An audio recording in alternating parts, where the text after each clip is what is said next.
Om Swastiastu. Perkenalkan, nama saya Nyoman Aditya Udisita dengan NIM 205511153 dari Program Studi Teknik Sipil Fakultas Teknik Universitas Udayana, di mana pada kali ini saya akan menjawab soal UAS dari mata kuliah Perancangan Irigasi dan Bangunan Air. Soal yang pertama, jelaskan apa yang dimaksud dengan creepline, serta langkah-langkah yang dilakukan dalam mendesainnya. Jelaskan pula bagaimana pertimbangan-pertimbangan yang perlu diketahui jika creepline belum stabil atau belum memenuhi syarat. Jawaban soal pertama, pengertian dari creepline itu sendiri yaitu aliran air yang mendapatkan hambatan akan mencari jalan keluar melalui hambatan yang paling kecil, di mana hambatan yang lebih kecil ini adalah pertemuan antara tanah dengan bangunan, di mana biasanya hal ini disebut dengan creepline. Adapun langkah-langkah untuk mendesain creepline yaitu untuk mencari panjang lantai muka, maka yang menentukan adalah delta H terbesar.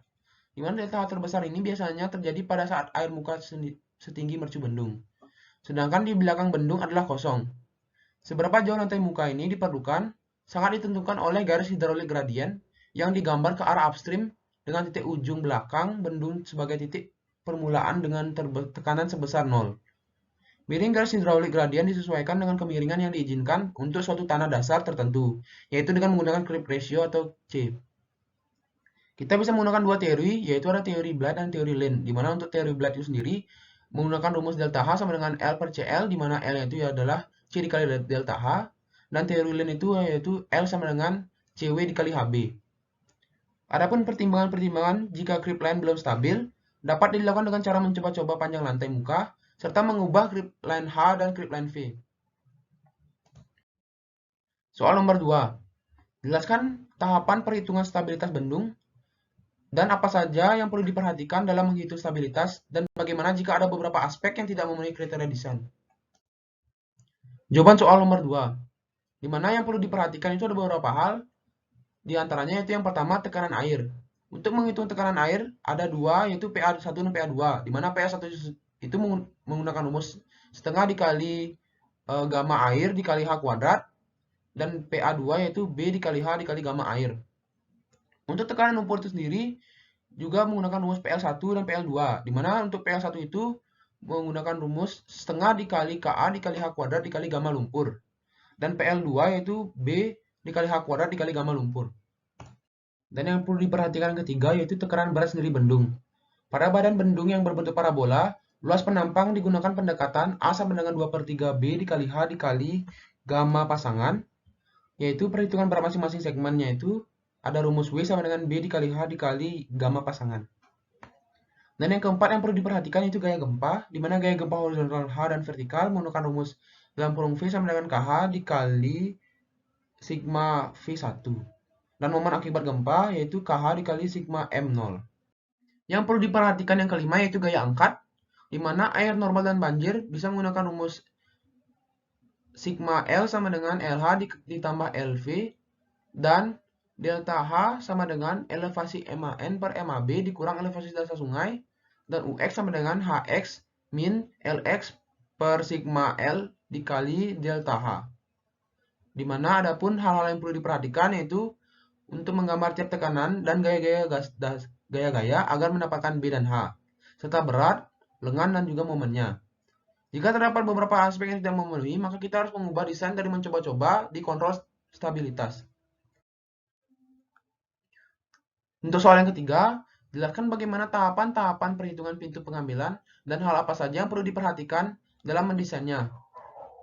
Tahapan perencanaan dimensi pintu pengambilan yaitu untuk mengetahui nilai Q1, P, V, dan P aksen, serta perbandingan ukuran pintu yang diambil dari B perbanding H. Yaitu kita bisa menghitung A sama dengan Q per V, H dan Z sama dengan V kuadrat per C kuadrat dikali 2G, serta kontrol Q aksen sama dengan C dikali A dikali akar dalam kurung 2 dikali G dikali Z. Untuk mengetahui desain struktural pintu pengambilan yaitu lebar pintu, HB, dan P aksen, dan juga tinggi balok kayu. Lalu kita bisa menghitung H kuadrat sama dengan HB min P aksen dan H1 sama dengan H2 min H. Untuk tekan air di depan pintu kita bisa menggunakan rumus dalam kurung P sama dengan setengah dikali gamma W dikali H1 tambah H2 tutup kurung dikali H. Lalu untuk panjang pintu pengambilan, kita bisa menggunakan rumus dalam kurung L sama dengan B ditambah 2 dikali A. Sedangkan untuk memenentukan pada pintu, kita bisa menggunakan rumus M sama dengan 1/8 dikali P dikali L kuadrat. Dan untuk rumus sigma sama dengan M per W sama dengan M dikali X dikali IY. Untuk tebal pintu pengambilan, kita bisa menggunakan rumus T kuadrat sama dengan 6M dikali, 6M per H dikali sigma. Perencanaan dimensi saluran primer. Untuk mengetahui nilai debit pengambilan satu sisi atau Q1, lebar pintu pengambilan dalam kurung atau B, kecepatan pengaliran atau V, dan kemiringan talut, kita bisa menghitung luas saluran primer dengan menggunakan rumus A sama dengan setengah dikali dalam kurung B ditambah 2H tutup kurung dikali H. Serta kita bisa menggunakan rumus ABC seperti rumus ini. Dan H besar sama dengan H kecil ditambah tinggi jagaan. Soal yang keempat. Jelaskan bagaimana tahapan-tahapan perhitungan pintu pembilas dan kantong lumpur, dan hal-hal apa saja yang perlu diperhatikan dalam mendesainnya. Adapun tahapan-tahapan untuk perhitungan pembilas, yaitu yang pertama untuk mengetahui nilai D, koefisien bentuk endapan atau C1, kecepatan kritis yang perlu diperlukan untuk pembilas, kita bisa menggunakan rumus VC sama dengan satu setengah dikali C1 dikali akar D. Kita bisa menggunakan dengan dua cara, yaitu yang cara yang pertama, pada kondisi pintu terbuka sebagian, kita bisa mengetahui kecepatan kritis untuk pintu pembilas atau VC, B, dan C2, dan tinggi mercu atau H.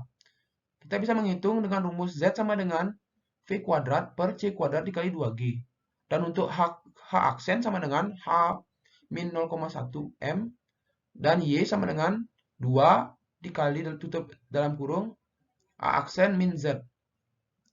Dan pada kondisi pintu terbuka seluruhnya, kita bisa menghitung V C sama dengan Q per A sama dengan menggunakan rumus seperti ini. Lalu untuk H sama dengan dalam kurung VC per 1,918 kuadrat.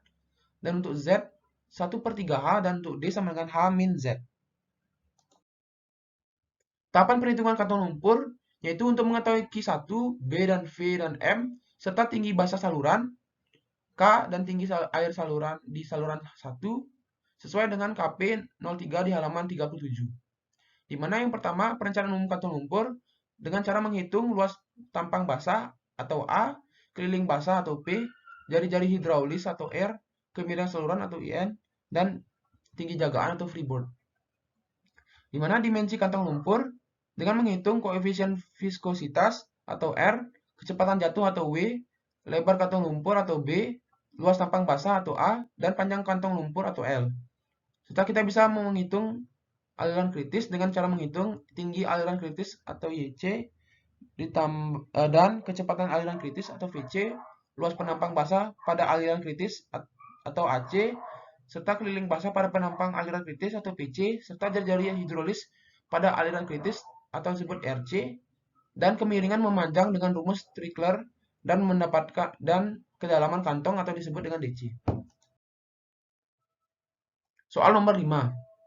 Jelaskan bagaimana tahapan-tahapan dalam membuat gambar layout bendung dan hal apa saja yang perlu diperhatikan dalam mendesainnya.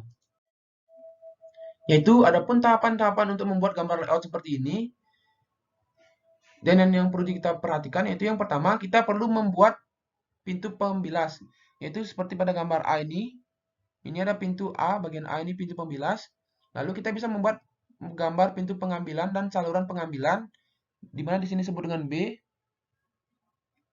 Lalu membuat kantong lumpur. Ini kantong lumpurnya dari sini sampai sini, bagian C. Serta membuat saluran primer dan pintu pengambilan di dua sisi. Serta kita menggambar elevasi dasar sungai, lalu melanjutkan elevasi dasar olakan dan tubuh bendung, dan menggambar elevasi tanah di sebelah kiri gambar. Dan yang terakhir kita bisa membuat garis potongan seperti AA, BB, CC, dan seterusnya. Ini ada 1, 1, 2, 2, dan 3, 3.